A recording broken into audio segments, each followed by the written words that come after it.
Hey guys, Ben here from wittfit.ck.page Fitness, and today we are going to learn all about protein. Okay, here we go. Share screen. Protein. Everyone loves to talk about protein, don't they? Everybody loves to talk about protein. All right. So, everyone loves a bit of protein chat.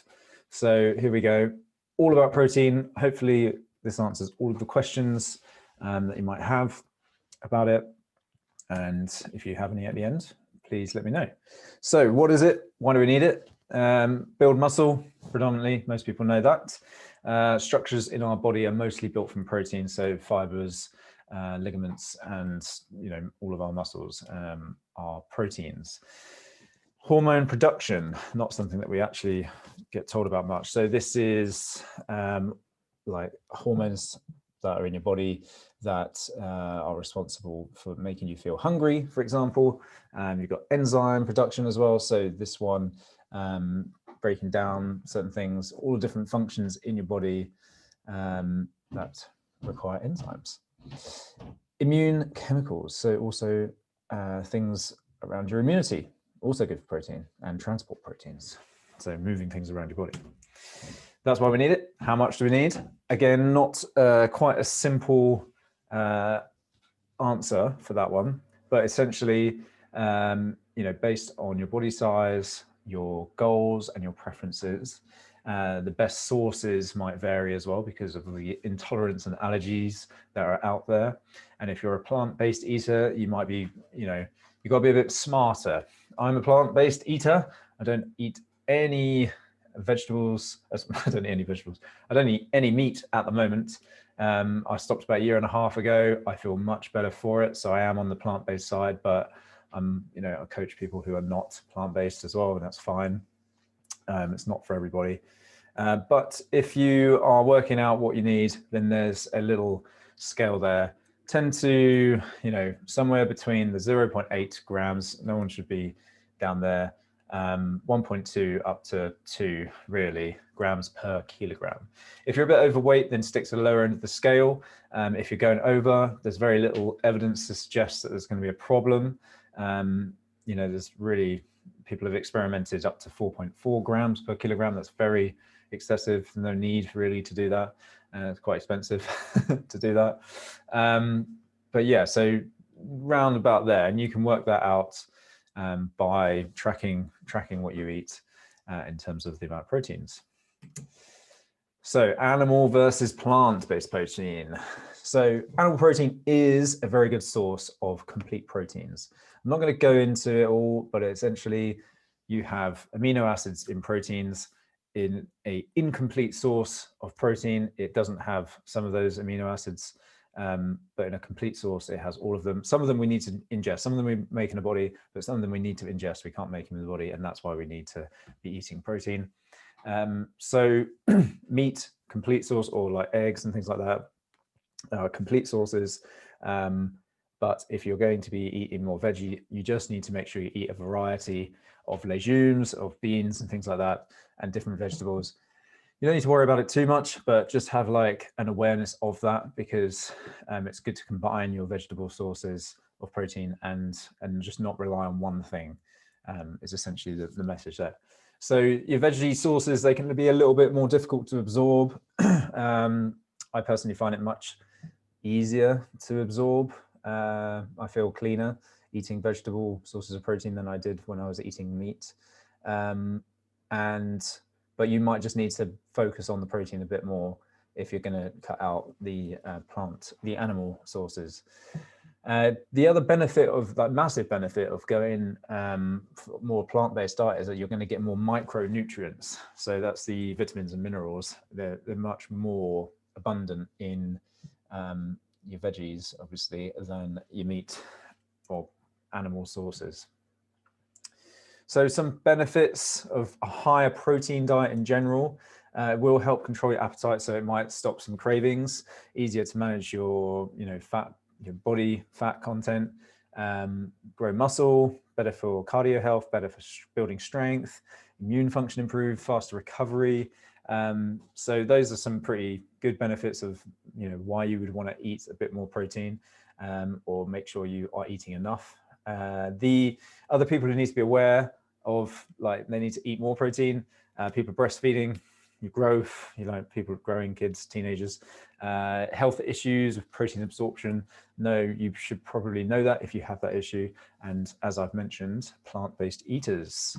So there's a little chart there, so you can see kind of what, how much more it is that you need to eat. So it's not drastic. This is grams per kilogram. It's only a little bit more, per kilogram for your plant-based eaters, but it's just, so it's not, it's not that bad, but it's just something to be aware of.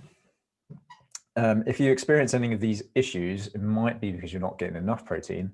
So losing muscle mass, skin, hair, nail problems, you're not healing particularly well, mood swings, susceptibility to injury, and also lots of like cravings as well. Like, I didn't put that up there, but cravings is something that can be a lack of protein.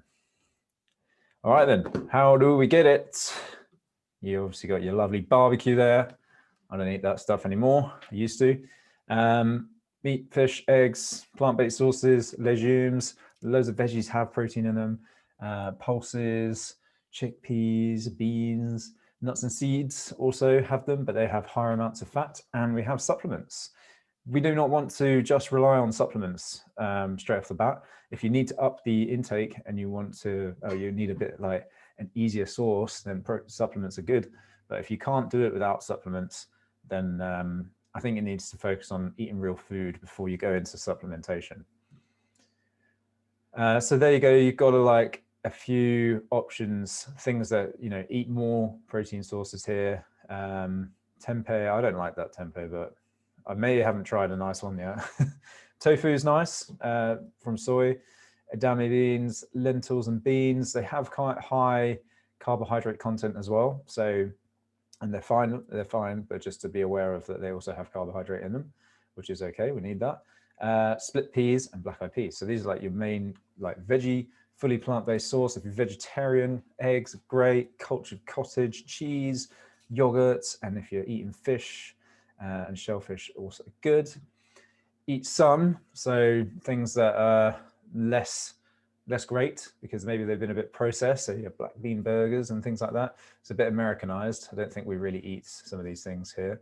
And then like your uncultured cottage cheese, so it's got not so much bacteria in it, good bacteria, and then plant-based powders.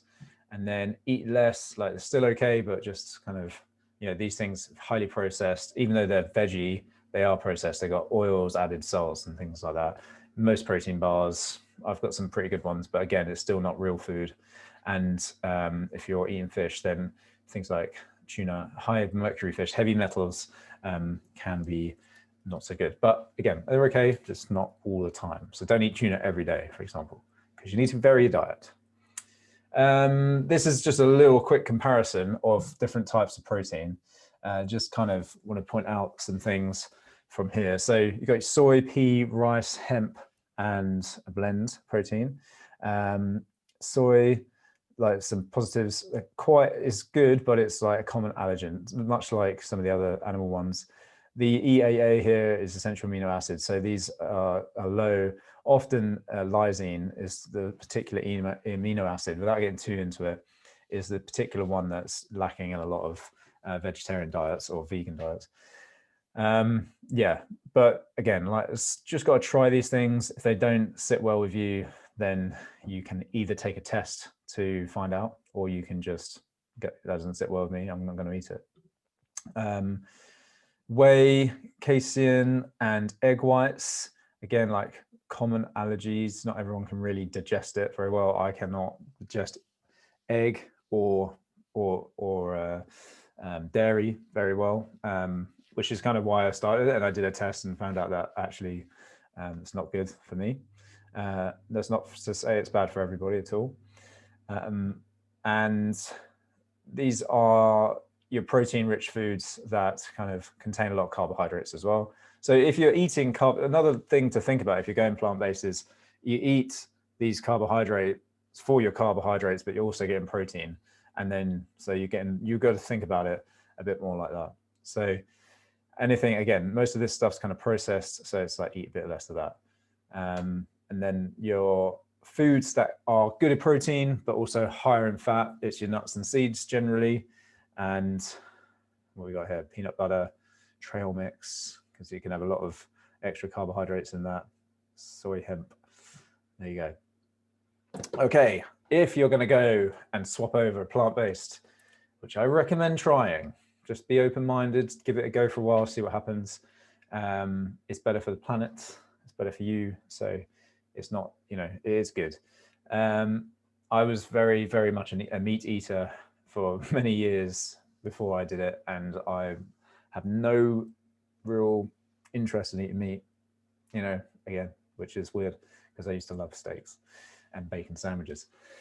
Okay, right, so stomach upsets, common, beans and fruit, the more you eat, the more you toot. So if you're getting a lot of farting from your beans and legumes, first of all, slow down. If you transition into going plant-based 100% straight away, it's going to overwhelm your digestive system, and you're going to, if you ate anything, if you just swap to anything, really, it's going to overwhelm your digestive system. So go slow, like have small amounts first, and then like sort of work your way into it. Don't just go 100% plant-based straight away and stink the house out, because it's not nice, for everyone else, and it's just going to put you off. So again, I keep going on about it. Make sure you have good variety, because then you're not just trying to digest one thing all the time. If you really don't get on with something, it could be that you have an intolerance or something going on with it. So, you can take a test, or you can just leave that thing out. Peas are really common, seem to be quite a common thing, and corn. So be aware of those two. Preparation, if you're soaking them, obviously you can buy them in tins. A really, really cheap way is just to buy it dry and soak it. Obviously you've got to soak it, you've got to cook it. Make sure you're cooking it for long enough, because if you haven't, then the fibers in there are going to be stronger and be even harder to digest. You can try some like supplemental enzymes, so alpha galactoside days, whatever. This one can help break down starch in beans. So if you can try some digestive supplements as well. Another problem is trying to get the protein goals. So if you're really struggling to get that in, I would suggest going and have a look at your diet. If you're on the nutrition course with us, then you'll get to do some food diaries, and we can give you some feedback. But you might want to go and just grab a protein like supplement, protein powder, because it's just easier. But like I say, it's good to do it with real food first. Don't worry about it too much. Your human body is very adaptable. Like, you will survive. You're not going to suddenly lose loads of gains or anything like that. You don't need to worry about it too much. It's just a rough guide, remember. With the protein powders, just make sure you got a good one. We sell Vivo. I love it. Very good quality source. It's a bit more expensive, but you get what you pay for. You don't want it full of shit. Okay, soya is a common thing that is talked about in a plant-based diet. It can increase excessive estrogen, which is a hormone in men. Estrogen is not really friendly for men as a hormone, but this is not really, like, it's only in very high amounts. So like, you're eating it for breakfast, lunch, and dinner. If you're just having it once a day, so soya, is fine. So again, it's about that, coming back to variety and just not focusing on one food overall.